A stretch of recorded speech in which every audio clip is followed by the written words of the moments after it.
Hello, I'm Guru Prasad Upadhyay.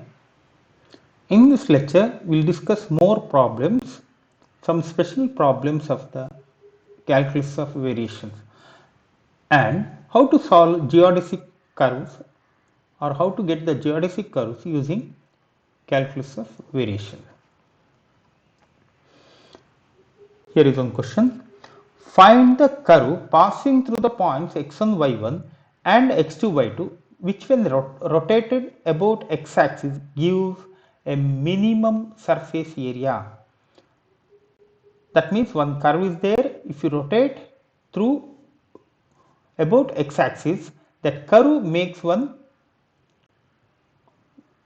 solid. So it's a surface area.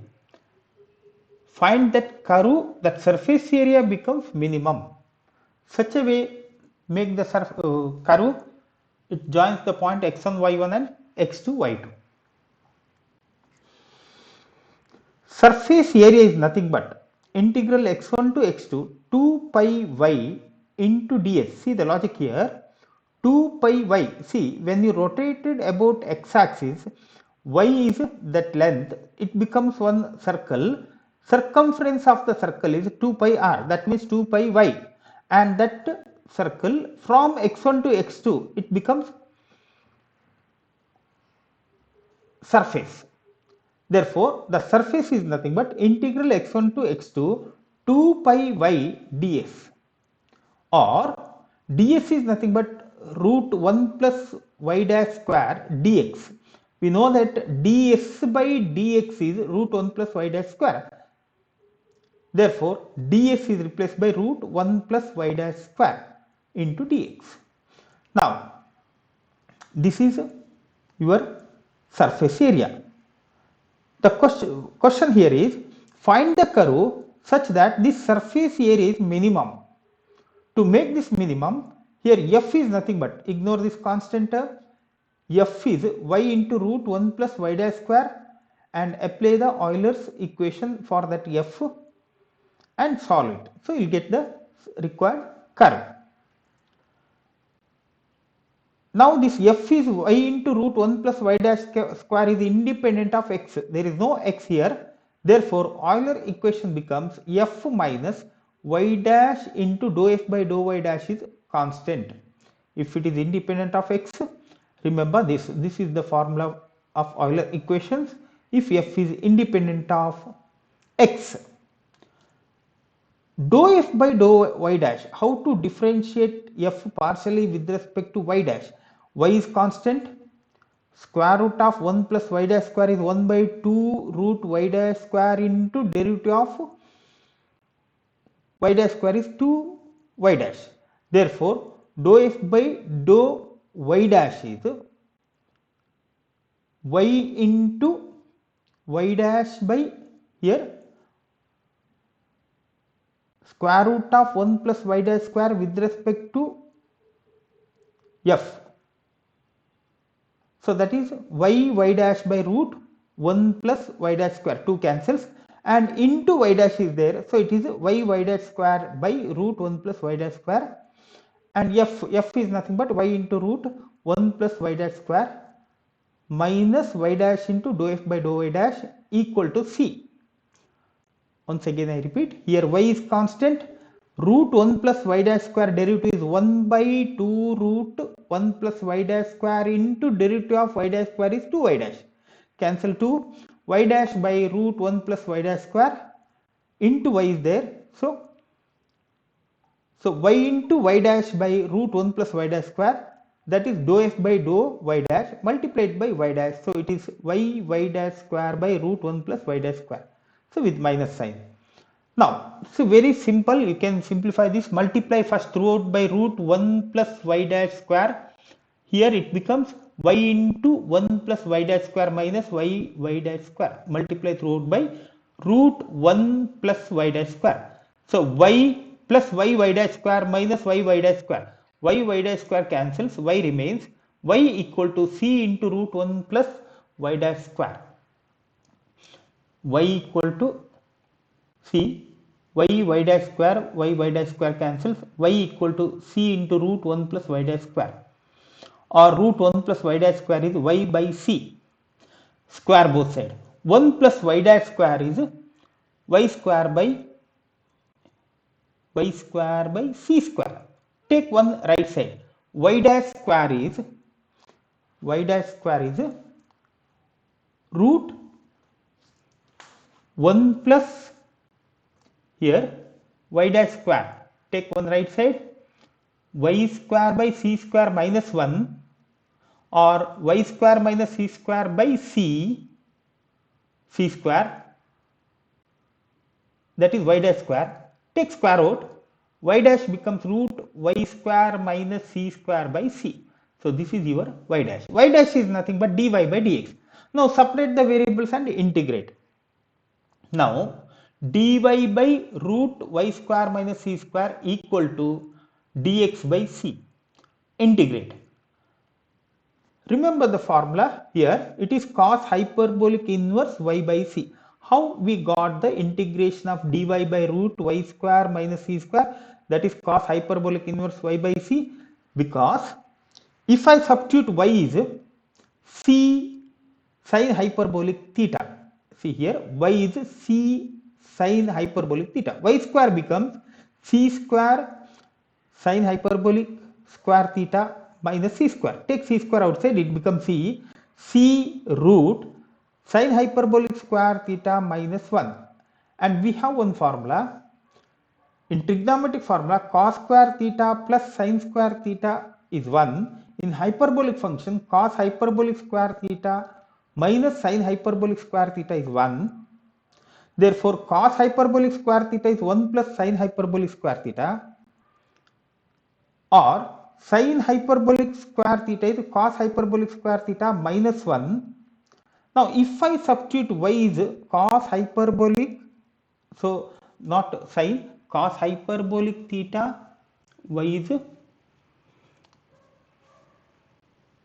c cos hyperbolic theta, then cos hyperbolic square theta minus 1 is sin hyperbolic square theta, its square root is sin hyperbolic theta, and dy is, if y is c cos hyperbolic theta, dy is c sin hyperbolic theta d theta, cancel c, so it becomes 1. Integral of 1 is theta. Theta is nothing but y equal to c cos hyperbolic theta. So y by c is cos hyperbolic theta. So theta is cos hyperbolic inverse y by c. That is how we got the integration. It's very simple. You just see the formula. Just compare with the trigonometric formula. Integral of dy by root y square minus c square is cos hyperbolic inverse y by c. Now integral of 1 is here x by c plus k, that is integrating constant. If I take the common denominator here, I am going to write c into k is some a, x plus a by c, that is cos hyperbolic x plus a by c is nothing but y by c. Therefore y equal to c into cos hyperbolic x plus a by c, and this is nothing but catenary. Catenary is nothing but a hanging chain problem also, that is catenary. So the shape of the curve is,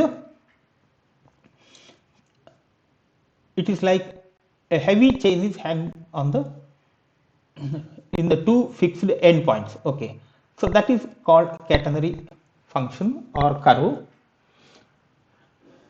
The hanging chain problem is also same type. A heavy chain hangs freely under gravity between the two fixed points. Show that the shape of the chain is catenary. The concept is same, but the question is here, let A is x1 y1 and B x2 y2 be the two fixed points of the hanging chain. Now this chain is hanged like this. When this chain is stationary, that means no any movement in this chain, then its potential energy is stationary. Let rho be the density of the chain.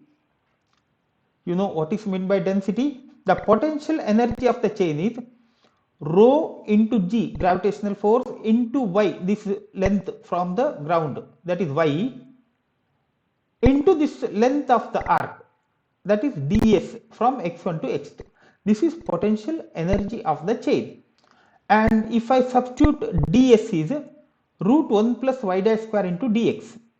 So y root 1 plus y dash square into dx, rho into g. So this is constant term.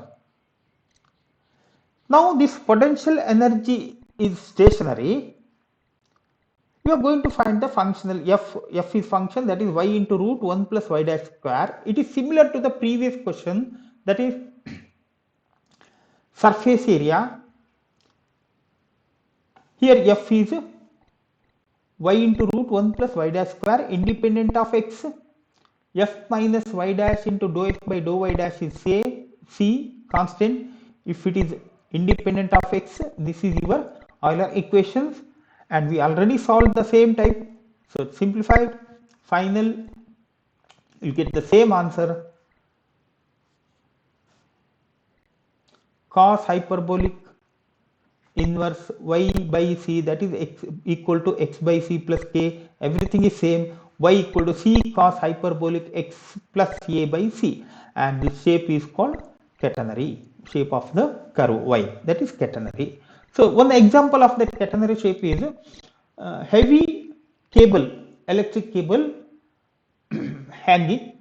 That shape, it is like a light parabola shape, it hangs like a parabola shape, so that is called catenary shape. Okay, next one is what is meant by geodesic? A geodesic on a surface is a curve along which the distance between any two points on the surface is minimum. Here, along the surface,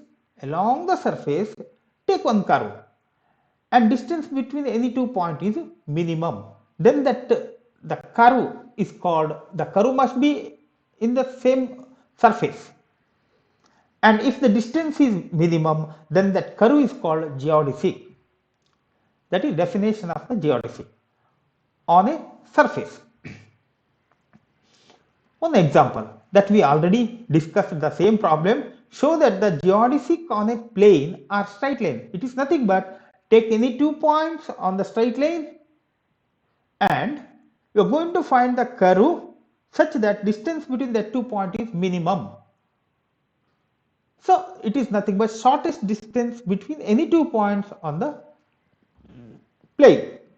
Therefore, the shortest distance, so we got the shortest distance along the straight line. So that curve is called geodesic. So that we already discussed in the previous lecture. So let y equal to y of x be the curve joining the point A and B in xy plane. So this S is the curve, and y equal to y of x for which S is minimum, that is called geodesic. Geodesic means that curve must be minimum. Here curve is nothing but this arc length is minimum, shortest distance. And we know that S is nothing but integral x1 to x2 ds. ds is nothing but root 1 plus y dash square dx, and this is your f.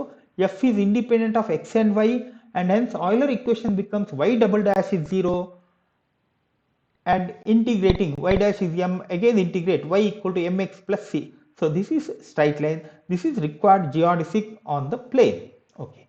One more example. Find the geodesic on the surface. Given that arc length S is given here, this is arc length. Find the geodesic on that surface.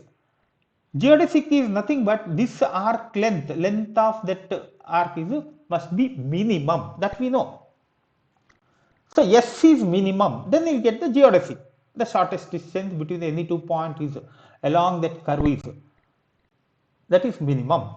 And hence if the arc length is given, just minimize it. That means just substitute f on the Euler equation, so you'll get, and simplify and solve that equation, so you'll get the geodesic.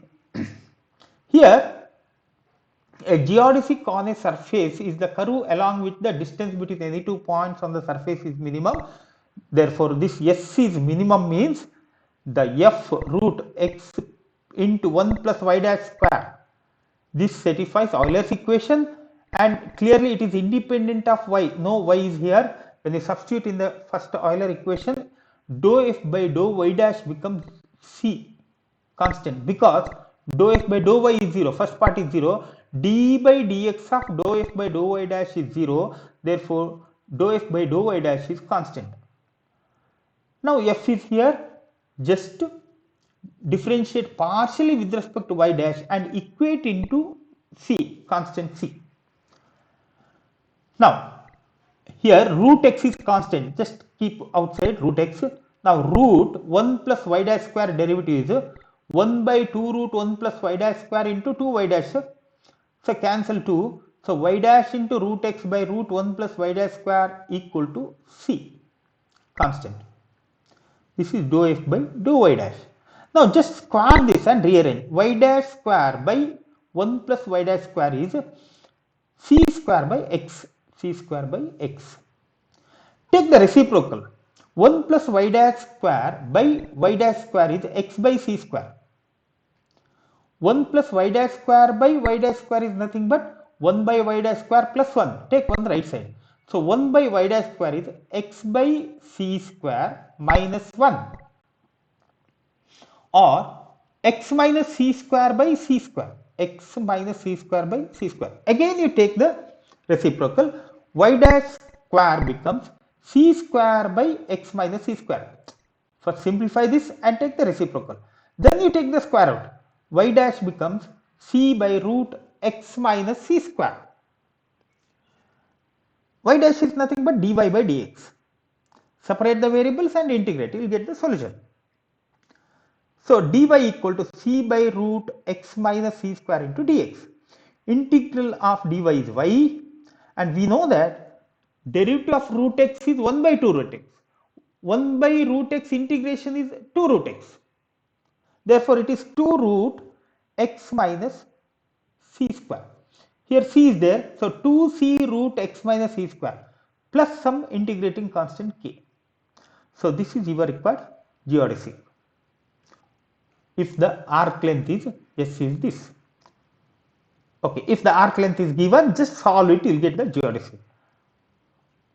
This is about 5th module. Okay, if there is any complicated questions, so you can directly ask me, call me, or just send one message to my email address.